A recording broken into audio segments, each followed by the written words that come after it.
Push-ups are one of the most fundamental bodyweight exercises and are very popular. The movement is simple, can be done everywhere, and it's very effective because you are using a lot of muscles at the same time. Sounds good, right? The problem is that a lot of people concentrate on quantity instead of quality when doing push-ups. To avoid this, you should focus on these 4 points to make your push-ups perfect. Let's start straight with the number 1, the body position. A push-up is not only a triceps, chest and shoulder movement. Most people neglect their tension in the abdominal muscles, the hips and the legs. Often they form an arched back and have a leg and body tension. To avoid this, tilt your pelvis backward and keep your butt squeezed tight. The movement gets a lot harder with this, but it's also more effective. The second point is the arm position. The arm position doesn't really matter in terms of the perfect execution. A perfect push-up can be done with a wide or a narrow grip, but it's important to place your wrists in a nearly vertical line under your shoulder when you do the standard push-up. There are still exceptions for that rule, for example when you are doing pseudo planche push-ups, which puts the focus more on your shoulder.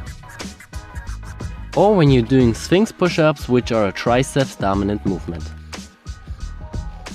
If you are working with standard push-ups and choose a wider grip, it involves the chest more than a close grip, and a close grip sets the focus more on your triceps.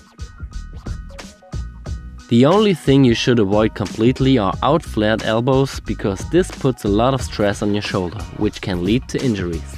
The closer you place your arms to the body, the more your elbows point backwards.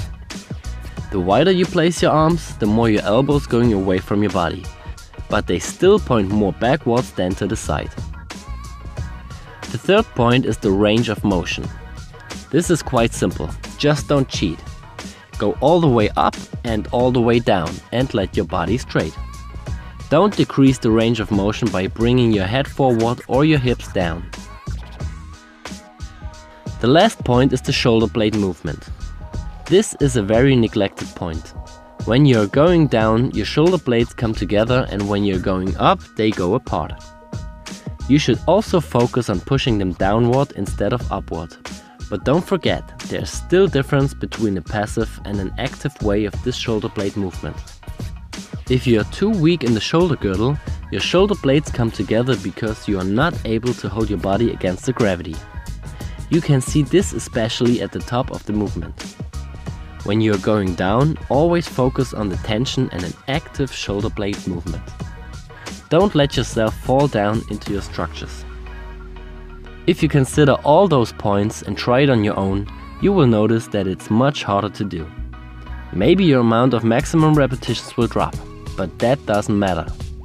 Always focus on quality over quantity, and you will be rewarded with progress and a healthy body. If you have any questions to this topic, just leave a comment. Thank you, Alex.